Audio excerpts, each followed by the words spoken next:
Good morning friend मैं Tahzibul Hasan let's trade like a pro के platform से आपकी खिदमत में हाजिर हूं। आज की ये वीडियो 26 अप्रैल 2024 फ्राइडे के लिए है। इस वीडियो में हम एनालिसिस करेंगे gold, crude oil, BTC, US 100 और यूरो यूएसटी का। फ्रेंड्स, एनालिसिस स्टार्ट करने से पहले फंडामेंटल न्यूज़ पे नजर डाल लेते हैं। फंडामेंटल न्यूज़ में आज बैंक ऑफ जापान का पॉलिसी रेट है और उनकी मॉनेटरी पॉलिसी स्टेटमेंट है। फ्रेंड्स, ये मैं पहले भी बोल चुका हूँ कि एसएनबी, स्विस नेशनल बैंक और बैंक ऑफ जापान, इनके पॉलिसी रेट डॉलर पे बहुत ज़्यादा इफेक्ट देते हैं। तीन जगह हैं सेफ हेवन कंसीडर की जाती हैं। कोई भी अपना जब पैसा डिपॉजिट करता है तो तीन कंट्रीज के बैंक वो कंसीडर करता है, जापान का, स्विट्जरलैंड का और अमेरिका का। तो जब इन तीनों कंट्री में किसी एक कंट्री का करेंसी पावरफुल होती है तो दूसरे कंट्री की करेंसी वीक होती है। ये आप माइंड में रखेंगे। और इसके अलावा पाकिस्तानी टाइम के मुताबिक 5:30 बजे core PCE price index personal consumption expenditures का डेटा है। उसके बाद पाकिस्तानी टाइम के मुताबिक 7 बजे revised University of Michigan consumer sentiment का डेटा है। दोनों डेटा की जो फोरकास्ट है वो फ्लैट है, मतलब इसमें जो प्रीवियस डेटा और जो फोरकास्ट है वो बराबर है। लेट्स सी के न्यूज़ टाइम में इन डेटा की आउटकम क्या आती है। आज फ्राइडे है, दो अहम न्यूज़ हैं। बैंक ऑफ जापान का पॉलिसी रेट है। फ्राइडे वीकली क्लोजिंग होती है फॉरेक्स मार्केट की, लिहाजा ट्रेड करते हुए बहुत मुहतात रहना पड़ेगा। फ्रेंड, टेक्निकल एनालिसिस की तरफ बढ़ते हैं। गोल्ड पे बात करें तो गोल्ड पे हमने कल ये सुबह सुबह बाय का चार्ट दिया था और मार्केट एग्जैक्टली इस बाय के जोन को टेस्ट करती हुई ऊपर हुई और खातिर खा ऊपर हुई। ये 2305 से अप हुई और 2345 लगाया, ये इसका रिजेक्शन जोन था। और 2345 से लेकर 2350 ये इसका रिजेक्शन जोन था। फ्रेंड्स, उसके बाद जो गोल्ड ने क्लोजिंग दी वो 2332 के आसपास दी, मतलब 2326 से थोड़ा ऊपर दी। मतलब गोल्ड अभी भी अपने बुलिश ट्रेंड में है। अपने रिट्रेसमेंट जो उसने 2290-92 के पास की थी, उसके बाद अप हुआ, तो अभी ये बुलिश ट्रेंड में है, अपने रिट्रेसमेंट लेवल से ऊपर खड़ा हुआ है। लेकिन इसको दोबारा रिजेक्शन मिल सकती है 2350 और 2366 से।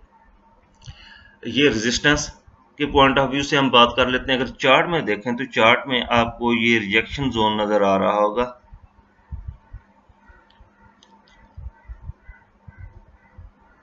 ये वाला H4 में कुछ क्लियरिटी नजर नहीं आ रही।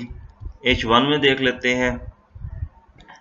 H1 में 2350 में ये छोटी सी रिजेक्शन है। और डेली टाइम फ्रेम देखते हैं।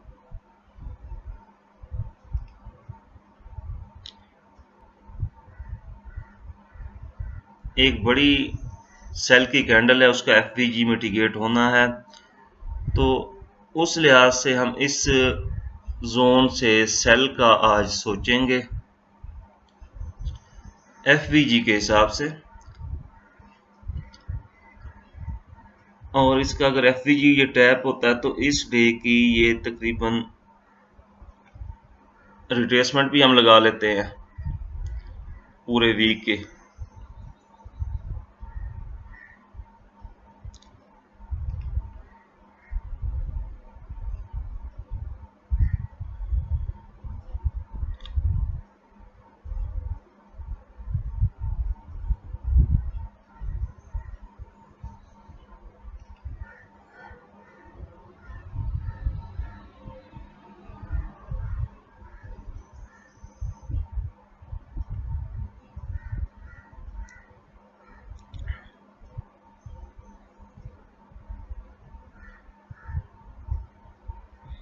फ्रेंड्स, रिट्रेसमेंट के हिसाब से 2357 से लेके 2367 ये मेरा सेल का एरिया बन रहा है। यहीं से ही और इस हिसाब से अगर मैं इसको देखूं तो ये 50 की रिजेक्शन लाइन है, रेजिस्टेंस लाइन है, तो मैं इसको भी इंक्लूड करूंगा। ये टोटल मेरा सेल का एरिया हो जाएगा। बाय का जोन ये था, बाय का जोन एक दफ़ा रिस्पेक्ट हुआ, इसको मैं डेल कर देता हूँ। अभी यहाँ से ऊपर से हम सेल देखेंगे, लेकिन वीकली क्लोजिंग है और अहम डेटा है, आज एहतियात करेंगे। फ्रेंड्स, ये क्रूड ऑयल पे बाय का जोन दिया था। बाय के जोन को उसने मल्टीपल टाइम मार्केट ने रिस्पेक्ट दी।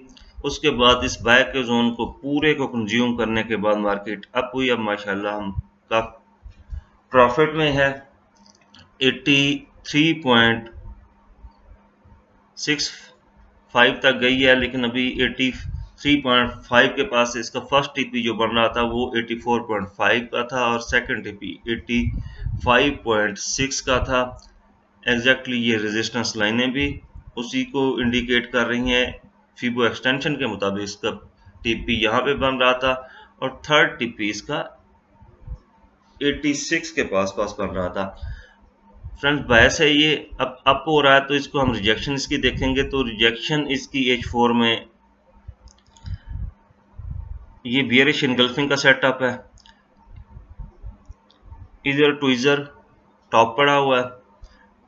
वीकली में रेजिस्टेंस जोन है, एग्जैक्टली उन्हीं एरिया से हम इसको सेल देखेंगे। अगर यहाँ मार्केट आई और यहाँ से रिजेक्शन लेके नीचे आई तो यहाँ से हम इसको स्कैल्पिंग सेल के तौर पे देखेंगे।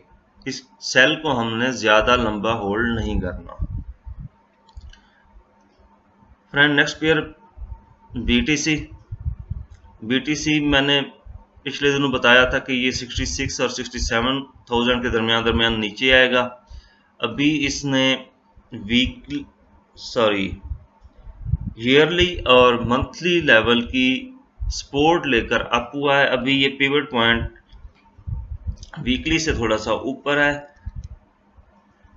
आज इसकी कोशिश होगी कि ये एफवीजी जो पड़ा हुआ है, एफवीजी को मिटिगेट करके ये नीचे है। इसको ऊपर जाना है बीटीसी को, लेकिन ऊपर जाने के लिए इसको नीचे आना होगा और ये एफवीजी भी मिटिगेट होना है। तो यहाँ से आप स्कैल्पिंग सेल देख सकते हैं इस एरिया से।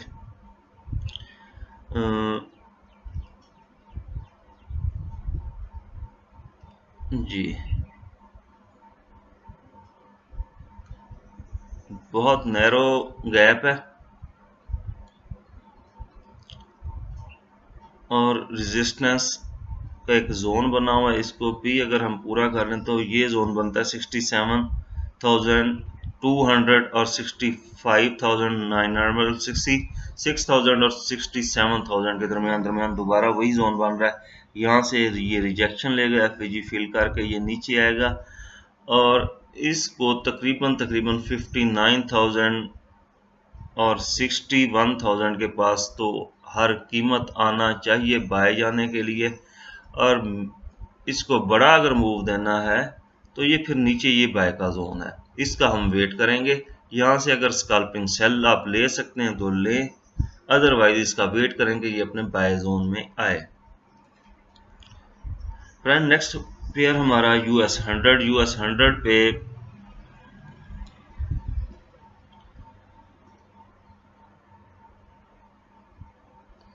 सॉरी ये रिट्रेसमेंट लेवल आगे पीछे होगा, चले कुछ नहीं, इनको डल कर देता हूँ। उनके अगेंस्ट मैंने जोन ड्रा कर लिए थे। फ्रेंड्स, कल इस पे हमने दो जोन दिए हुए थे, एक सेल का और एक बाय का। पहले मार्केट सेल जोन में गई, सेल से वहां से सेल लाई, अच्छी सेल आई और उसके बाद बाय जोन से एग्जैक्टली ये रिट्रेसमेंट लेवल से अप हुई और ये अब ऊपर की तरफ जा रही है। अभी ये रिट्रेसमेंट करके थोड़ा सा फिर अप होने की कोशिश करेगी आज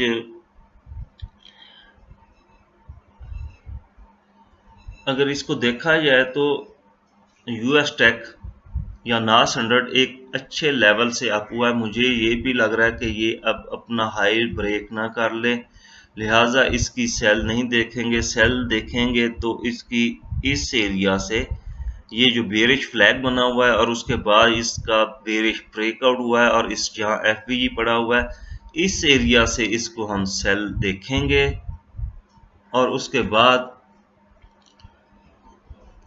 फिर इसको किसी अच्छे लेवल से बाय करेंगे। अभी भी ये अच्छे लेवल से बाय गया है। अगर यहाँ से ये सेल छोटी देता है और दोबारा ऊपर जाता है तो ये अब 18,000 क्रॉस कर सकता है। फ्रेंड्स, यूरो यूएसडी पे सेल का जोन दिया था कल मैंने और बाय का जोन दिया था। बाय के जोन में तो नहीं आई, लेकिन सेल के जोन में गई। एक दफा सेल के जोन से बाहर आई और उसके बाद दोबारा सेल के जोन के अंदर है। कल यूरो के भी मल्टीपल डेटा थे छोटे छोटे और यूएसडी का भी डेटा था।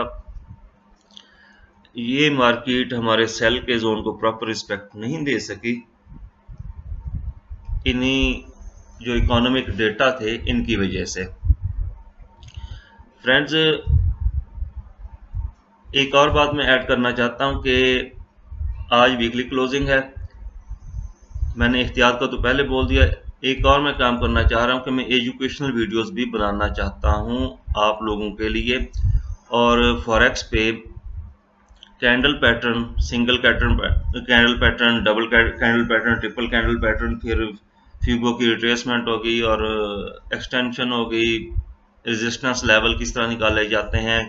और रेजिस्टेंस लेवल का अगर आपके पास फार्मूला भी नहीं है, आप सिर्फ चार्ट देखकर रेजिस्टेंस लेवल कैसे निकाल सकते हैं सॉरी, तो उसमें आपको काफ़ी ज़्यादा सीखने को मिलेगा।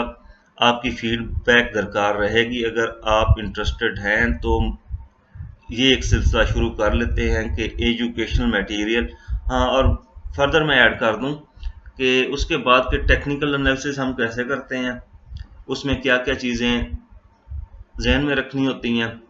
और उसके बाद फंडामेंटल एनालिसिस बहुत इम्पोर्टेंट एनालिसिस होता है फॉरेक्स मार्केट में। वो एनालिसिस कैसे किया जाता है और उसके साथ ट्रेड कैसे ली जाती है और फंडामेंटल और टेक्निकल को कैसे हम कोलैबोरेट करते हैं, मिलाते हैं, तो फिर एक अच्छा एनालिसिस हमारा बनता है जिसमें विन परसेंटेज 99%, 98% रहती है। फ्रेंड्स, आपकी फीडबैक का इंतज़ार रहेगा। अपना ख्याल रखिए। अल्लाह हाफिज़।